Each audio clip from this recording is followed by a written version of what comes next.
Grabando. Señores auditores de Radio Portales, muy buenas tardes. Bienvenidos a nuestro programa de transmisión diaria Vamos, Somos Chilenos. Nuestro propósito es buscar el lado positivo de las noticias.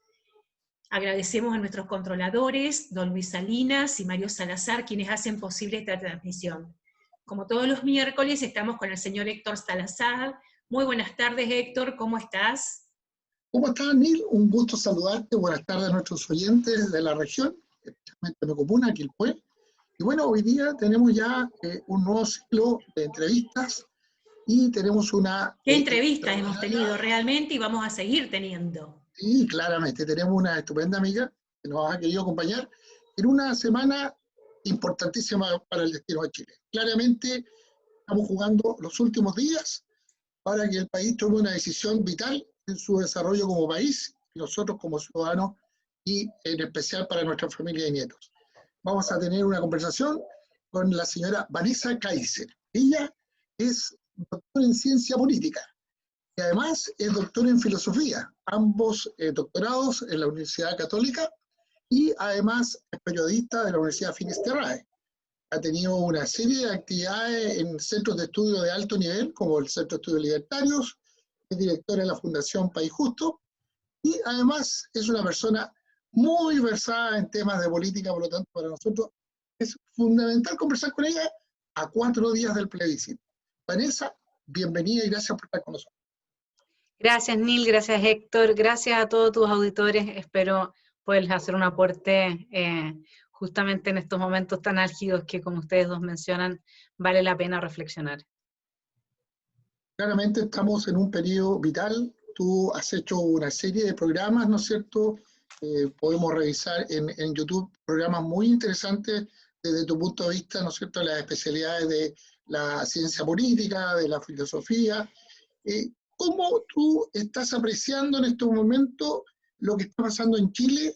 Porque a diferencia de lo que la gente esperaba, el desorden, ¿no es cierto?, este accionar vandálico se ha incrementado incluso a destiempo, de acuerdo a lo que uno podía haber previsto. ¿Cómo lo estás sintiendo? ¿Cómo estás viendo esa presión en la ciudadanía? Bueno, me gustaría ir un poco más atrás a un estudio que se hizo en 2018 a los estudiantes de octavo básico, la educación de la Agencia de Calidad para la Educación arrojó que 2 de cada 3 jóvenes consideraba la violencia como un medio legítimo para obtener sus fines. Y el 2018 la tenencia de armas en los colegios había subido un 57%. Y sobre el 80% de los jóvenes tenía, digamos, no tenía absolutamente ningún conflicto en que fuese la violencia el medio por el cual se consiguen los fines. Y por eso quise decir, voy a ir un poco más atrás, porque no me fui un poco más atrás al 15 de noviembre del año pasado, ni el 18 de octubre, no, me fui un poco más atrás en las mentes de estos jóvenes, que han sido fuertemente adoctrinados por una ideología antidemocrática. Porque la verdad es que si lo que los profesores, que esto no viene de los padres, por supuesto, ningún padre o madre le va a decir a su hijo que consiga las cosas con violencia, porque va a tener problemas en el establecimiento, en los colegios, va a tener problemas con los padres del otro niño, si es que fue una mocha entre cabros, ¿no es cierto? Va a tener problemas. Entonces, ¿esto de dónde viene? ¿De dónde viene que un niño uno le pregunte y que más encima estén, digamos, ¿no? Llevando armas a los colegios y que, bueno, esto viene de los profesores. Y no son todos los profesores, por supuesto que no. Pero si usted va a mi canal de YouTube Esfera Pública, ahí hay un análisis que hago respecto de un cuento que le cuenta una profesora del Liceo Graham Bell en Villarrica a los estudiantes y que queda en estas plataformas. Un cuento sobre el grupo zapatista, terrorista, ¿no es cierto? Y entonces el cuento se llama Sueña Antonio. Entonces ella, a los niños, que ella es muy amorosa, sueña Antonio con que, se los voy a parafrasear, ¿no? Porque no me lo sé de memoria, pero ahí está. Sueña Antonio con que Antonio va a tener lo justo a cambio del sudor de su frente. Sueña Antonio con que la tierra que él trabaja es de él. Sueña Antonio con que hay medicina en los hospitales para espantar la muerte. Sueña Antonio con que hay educación para anular la ignorancia. Por ejemplo, hasta ahí lo que sueña Antonio es el capitalismo. Y luego sigue, y sueña Antonio que para conseguir su sueño tiene que despertar. A la mañana siguiente toma el machete y lo afila mientras se sonríe. Mira a su mujer arrodillada, que no sé por qué, en ese cuento más encima la mujer aparece arrodillada, y a su hijo, y se da cuenta que él no está solo, que son muchos más. Y el cuento sigue, sueña el presidente que le quitan todo lo que ha robado, sueña el presidente con que su gobierno se derrumba y llegan los empresarios a los que el presidente les obedece y le cuentan que sueñan lo mismo. Eso es lo que reciben los jóvenes que hoy día están en las calles, de los profesores, en la educación estatal que tenemos. Entonces, ¿qué es lo que pasa cuando se legitima la violencia a nivel social? Y eso lo vimos, ahora voy a avanzar un poco, y desde el pre-kinder de los jóvenes me voy a ir al 18 de octubre del año pasado. Entiendo que la gente está molesta, entiendo que estamos todos molestos, yo también estaba molesta, pero las personas a una cierta edad tenemos que ser capaces de pensar y de darnos cuenta que si apoyamos ciertas cosas podemos involuntariamente estar legitimando otras. Y cuando sale ese millón de chilenos a la calle, se ponen a discutir que si son más o menos, pero fue mucha gente. Y en medio de toda la quema de las 132 o 134 estaciones de metro, de los ataques a carabineros, de la destrucción de los centros de la ciudad, apoya todo esto, porque está enojada, porque tiene un malestar que puede ser muy legítimo. Ahora tenemos lo que tenemos. O sea, en el fondo, ¿qué es lo que pasa? La violencia solo siembra violencia. Y cuando no hay un Estado de Derecho capaz de refrenarla institucionalmente, los cauces que toma la violencia son la guerra civil, el golpe de Estado, los regímenes totalitarios, cualquier cosa más violenta que esa violencia. Y la gente no se quiere dar cuenta. Cuando a un niño se le ha adoctrinado diciéndole que la violencia es el medio legítimo para conseguir fines, lo que se está creando es un revolucionario. Y eso, no nos olvidemos que fueron los del Instituto Nacional, después de una larga y extensa jornada de años, deteriorando el instituto, reventando las salas, las aulas, fueron los del Instituto Nacional los que salieron a hacer el tema del metro para el 18 de octubre del año pasado. Entonces, y de ahí emprendió todo, ¿no? Porque imagínense si no se atreven ni a reprimir a cabros de 16, 17 años que han encapuchados con piedras y con, digamos, objetos contundentes a atacar a carabineros, que se van a atrever a tocar a un lisiano, a un institutano. O sea, eso ya, y si fuera mujer, imagínense, ya no tendríamos presidente, no tendríamos ministro, no tendríamos nada, estarían todos presos, porque en Chile los niños tienen derecho a destruirlo todo. Entonces, yo francamente creo que lo que le pasa a la población ahora es que está empezando a darse cuenta.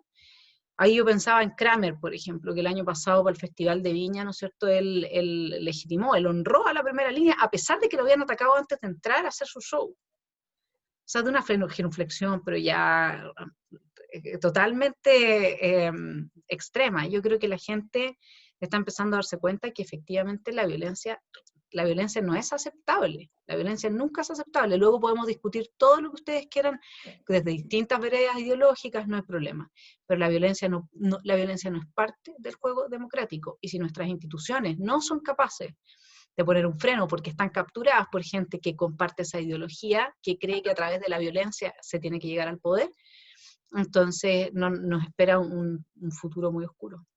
Con respecto de lo que sucedió, de todos estos eventos que sucedieron ahora desde el domingo en adelante, ¿tú crees que van a impactar en el resultado de este plebiscito? Debieran, pero no lo sé. Yo honestamente no sé si esto va a ser un plebiscito que vamos a saber cuáles fueron sus resultados. Así como están las cosas, la verdad es que cuando uno ve lo que pasó en la segunda vuelta de la elección presidencial y conversa con los apoderados de mesa y se da cuenta cómo las encuestas tenían formada una opinión que no tenía nada que ver con la realidad, y ahí sí se vio, porque se respetaron las reglas del legítimo proceso, que los apoderados de mesa hicieron un cambio fundamental en los resultados de las elecciones, porque se estaban robando las elecciones.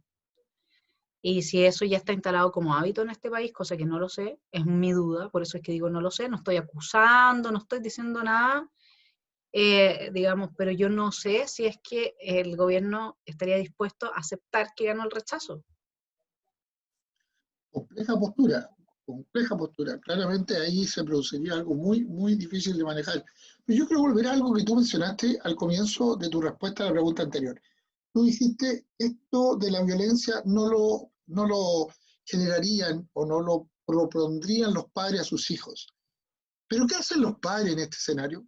Porque tú has hablado de una conducta colegio-alumno, pero ¿qué hacen los papás? No hay interés, no hay conocimiento, están desenganchados de la realidad de sus hijos, porque algo está pasando, porque no hay participación del adulto en términos de orientar adecuadamente a sus hijos por lo que estamos viendo. ¿Qué En el opinas? caso del Instituto Nacional vimos a muchos padres apoyar lo que hacían los chicos. Por eso que ahí hay un fenómeno interesante también que me gustaría escuchar tu opinión respecto de eso. Claro, lo que pasa es que los padres no están apoyando que los niños, en el caso del Instituto Nacional, rompan, destruyan y quemen. Lo que ellos están apoyando es supuestamente la causa que invoca esa violencia. Y luego, como ellos mismos no tienen el filtro de que esa violencia genera más violencia y que van a destruir su vida y la de sus hijos si siguen fomentando eso, porque claro que hay padres de izquierda, y hay gente que cree que la revolución es el camino para cambiar las cosas, y eso es así. Pero eso no es la mayoría de los chilenos, si no, no tendríamos al presidente Piñera. Si no, el Partido Comunista no tendría un 5%, un 5%, creo que algo más tiene. O sea, la gente de izquierda dura, que es antidemocrática en Chile, no tiene más representación que el 8 o 9% si sumamos el PC con algunos sectores del Frente Amplio. Entonces, eso no es la realidad nacional. Y en todos los países hay, y siempre va a haber facciones violentas minoritarias. Ahora, ¿qué es lo que pasa cuando logran capturar espacios de poder como, por ejemplo, todos los centros de alumnos de las universidades públicas en Chile? Los tiene la ultraizquierda. Entonces, y además son asambleístas, eso quiere decir que si tú te vas en contra de lo que te están planteando como la verdad única, absoluta y a la que hay que adherir, te funan, te persiguen, te pegan. Entonces, la gente tampoco se atreve. Por otra parte, tenemos una crisis moral que duda cabe en este país. Se cayó la iglesia a pedazos con todo el tema de los casos de pedofilia, ¿no es cierto? Los casos de corrupción en el ejército, los casos de corrupción en carabineros, todo eso que antes se mantenía oculto, ni para qué hablar lo que es la clase política, hoy día la gente lo sabe, y eso va generando una pérdida de la sensación de autoridad. La autoridad no se ejerce por violencia. Cuando a mí un médico me dice, usted se tiene que hacer un examen, él tiene una autoridad sobre mí, porque yo se la confiero, pero la tiene además porque él la tiene, porque él es médico y yo no le voy a ir a decir a la Nil, oye Nil, ¿me hago un examen o no? Nosotros estamos aquí de comunicadores, ¿no es cierto? Entonces, la autoridad no se ejerce a través de la violencia. Yo respeto al carabinero o respeto al militar, porque son autoridad, no necesitan pegarme para que yo los respete. En el momento que me tienen que pegar, y lo mismo pasa con los padres. Los padres la verdad es que se desentendieron bastante, como bien dice Héctor, y a mí no me sorprende si agarraron, cuando se inventó el tema de la jornada escolar completa. ¿Para qué se hizo? Para las mamás que trabajaban y que no tenían con quién dejar a sus hijos. Eso es razonable.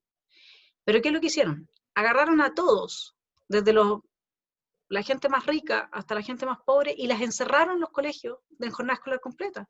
Los padres perdieron su vínculo con sus hijos. No saben quiénes son. Entonces, ¿cómo tú lidias estableciendo autoridad que el otro no te reconoce? Porque además viene con la ideología del colegio de que es antiautoridad y anarquista, sin desgastarte y reventarte, y es una persona que tú sí amas, genuinamente, por supuesto. Y luego también está, en eso yo diría, sectores de clase media y de clase alta. En clase media baja también lo hay. Pero luego también está el problema, yo lo hablaba con un subteniente de Carabineros, que le hizo una entrevista después del 18 de octubre, y me decía que todos los cabros que ellos se llevan a la comisaría de 13, 14 años, ellos, esto a las 2 de la mañana, 3 de la mañana, porque andan vandalizando, que andaban en todo este tema de las protestas, me decía, en todos los casos, cuando llamamos a las papás para que los vengan a buscar a la comisaría, los papás dicen, no, que se quede. Entonces, ¿qué es lo que pasa? Que nada conoce, nada ama, dice un antiguo alquimista, Paracelso. Si es que yo no conozco a mi hijo, y si mi hijo no me conoce, entonces tenemos un problema mayor de afecto, de preocupación y de capacidad también de ejercer autoridad. Yo diría que donde los padres tienen vidas muy disipadas, que eso se ha instalado a partir justamente de la pérdida de las estructuras culturales morales que teníamos.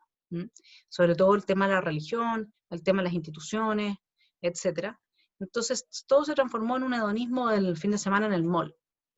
Y se perdió, y en ese sentido la pandemia yo creo que ha traído algo más positivo, que es reunir de nuevo a los padres con sus hijos. Pero todo eso generó que finalmente se viva desde la autonegación. No, si ya el cabro ya pues, además toda la gente tiene tantos problemas, cada uno carga en su cruz. El problema es que no hay una cruz más pesada que ver después la vida de un hijo destruida, y lamentablemente yo ya lo he visto con amigas mías, que no les queda otra que unirse a ellos, porque si no se unen a ellos, no se la pueden con la pelea de todos los días.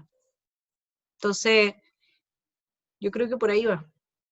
Oye, y leí como la conocida ley del coscorrón, que si bien es cierto, no es el camino apropiado, pero que ha cimentado en los jóvenes el derecho a acusar a sus padres ante la autoridad, en este caso policial, con so pena de que los padres sean arrestados por esas circunstancias. También han debilitado la relación padre-hijo, o la otra circunstancia que uno como papá no puede revisar las redes sociales de los hijos de determinadas edades, porque también el sistema lo ha protegido. Todo eso que ha sido maquinado ha ido destruyendo esta relación familiar que a la larga, como tú bien mencionas, tenemos un grupo de jóvenes que sale a destruir y un grupo de padres que no sabe qué hacer. Claro, lo que pasa es que esto tiene todo que ver con la ideología totalitaria, inspirada, digamos, en la utopía de que se acaba la desigualdad. ¿Qué es lo que hay a la base? Hay un autor que se llama Pierre Bourdieu, que es un sociólogo, que estudia, él es francés, y estudia en Francia, se hace la siguiente pregunta, dice, ¿por qué si los franceses tienen todos la misma educación y se sientan frente al mismo profesor en la sala de clases, no se acaban las desigualdades? Y siguen habiendo unos que les va mejor que a otros. Y entonces él llega a la conclusión de que el problema está en la familia. Por eso hay que disolver a la familia. Hay que acabar con ella, para que no haya nadie que sea desigual del otro. Porque esto ya es gente enferma. Esta gente no quiere que haya igualdad para que todos estemos mejor. No quiere que haya igualdad para que la gente tenga oportunidades.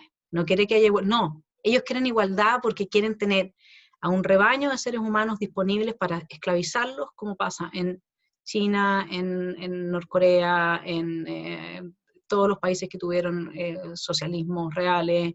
Entonces, la ex Alemania democrática, así es toda gente que vivió esclavizada, manteniendo los privilegios de los poderosos y en la pobreza más absoluta, Venezuela, etc. Entonces, el punto es ese, destruir. Los liberales defendemos que hay una esfera pública, una esfera social, una esfera privada y una esfera íntima. En lo íntimo se quisieron meter a través de la ESI a colectivizar la sexualidad de los niños. ¿Para qué?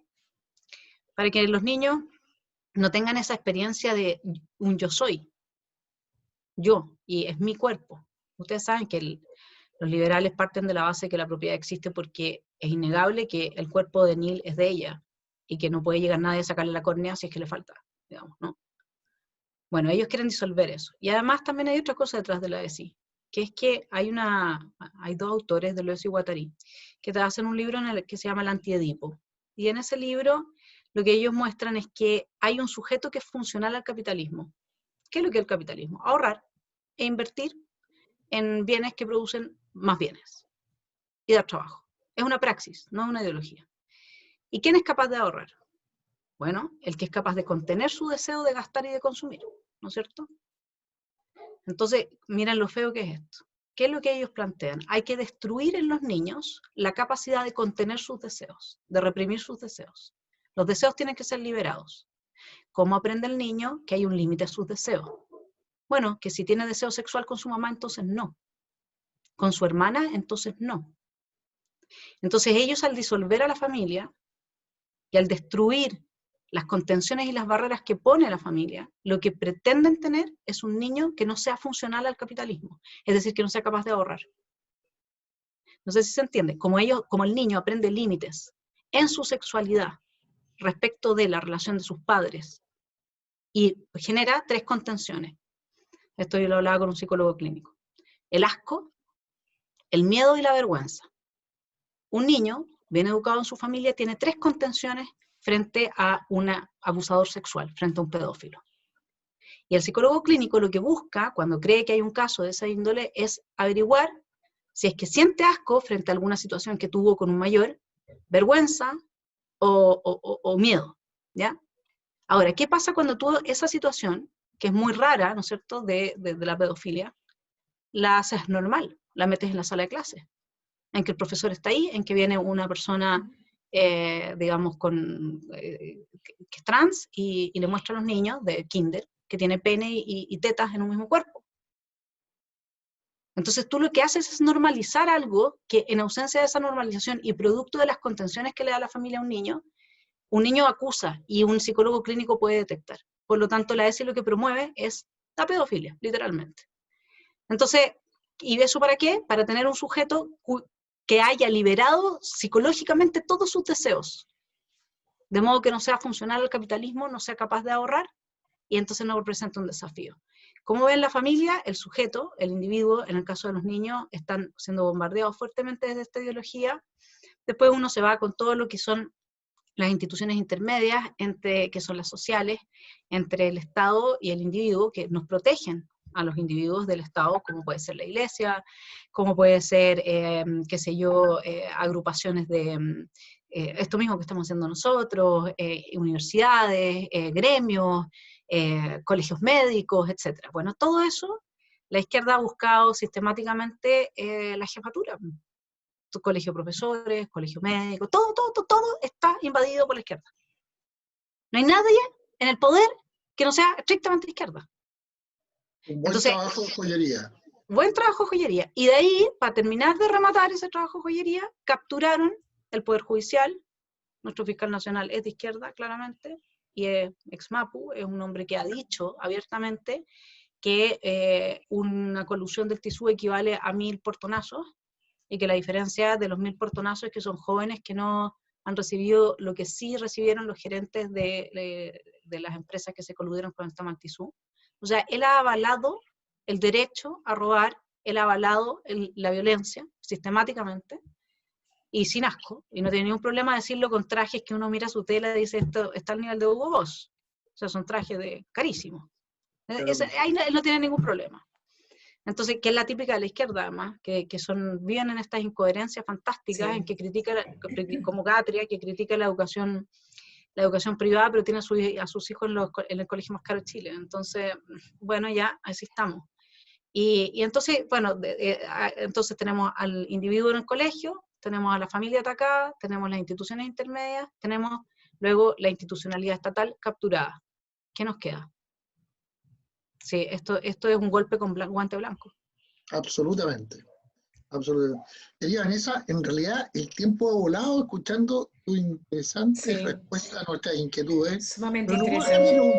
No puedo dejarte de preguntar cosas un poquito más personales. Por ahí supe que tú estás escribiendo un libro. ¿Cómo te ha ido con eso? ¿Ya lo tienes listo para salir a edición? Mira, yo estoy escribiendo un libro que es para jóvenes que aman la libertad, entre los 9 y los 99 años, y estoy haciendo las ilustraciones también, y son cuentos que lo que pretenden es devolver la fantasía y la magia a los niños, pero a través de nutrirles ese espíritu de ser libres y responsables por sí mismos.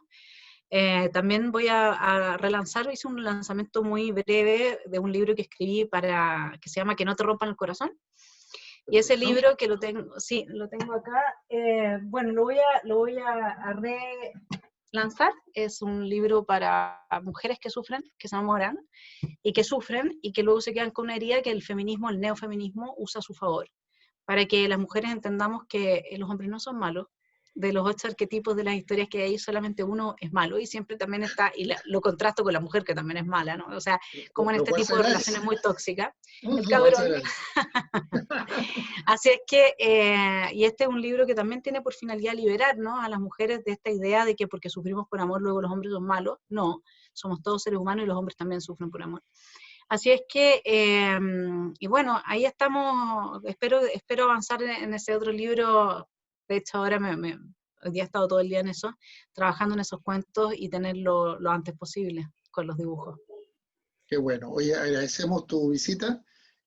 no quiero despedirte, sino antes invitarte a que me ayudes a decirle a nuestros oyentes que participen del plebiscito, que hagan uso de su derecho de votar, que es la única herramienta válida que tenemos en estos momentos y que no hay que desaprovecharla. Sí, yo estoy totalmente de acuerdo y creo que cada uno tiene que votar a conciencia. Yo voy a votar rechazo, yo rechazo la violencia, yo nunca estuve en contra de una nueva constitución. Siempre estuve a favor, de hecho. Pero uno no puede avalar la violencia. Esta gente, esto ya se fue de las manos. Son dos carriles paralelos, los invito a leer mi columna en el Libero hoy día, que se llama La otra primera línea. Aquí hay dos carriles paralelos, ¿sí? Uno es el carril de, efectivamente, el proceso constituyente, que pretende encauzar institucionalmente esta violencia que se desató el 18 de octubre en adelante, y el otro es un proceso revolucionario. Lo que yo pienso, y si quieren van a mi canal Esfera Pública, yo ahí tengo varios de estos análisis, también si hay que votar mixta o constituyente, etc. Pero lo que yo pienso es que aquí hay que rechazar y nulo, porque yo rechazo la violencia y no le voy a dar ni una chance a que este proyecto siga adelante bajo ninguna circunstancia, así como están las cosas. Conversemos en 5 años más y veamos entonces si democráticamente y porque así lo quiere Chile, y no como nos lo impusieron, porque acuérdense, en mayo, las encuestas de mayo del año pasado daban que solamente un 12% de los chilenos, la encuesta CEP de ese mes, le interesaba una reforma constitucional. Lo que nosotros queríamos no era una reforma constitucional, queríamos que se hicieran las cosas bien en Chile y que no se roben la plata a manos llenas. Y como ellos no quieren hacer la pega, entonces nos impusieron este proceso. Así que yo rechazo y anulo. Un gusto ha sido, Vanessa, tenerte, y quedas comprometida para volver a acompañarnos en una próxima invitación. Muchas gracias, Niel, muchas gracias, Héctor, y saludos a todos vuestros auditores. Espero que les haya aportado en algo mi perspectiva sobre las cosas. No, claramente, lo agradecemos. Así que muchas gracias por tu visita. Y bueno, después conversaremos después del día después. Vamos a ver qué pasa. Está muy bien. Ahí veremos. Suerte a todos y que viva la libertad. Gracias, señores auditores. Nos encontramos en el próximo segmento. Gracias.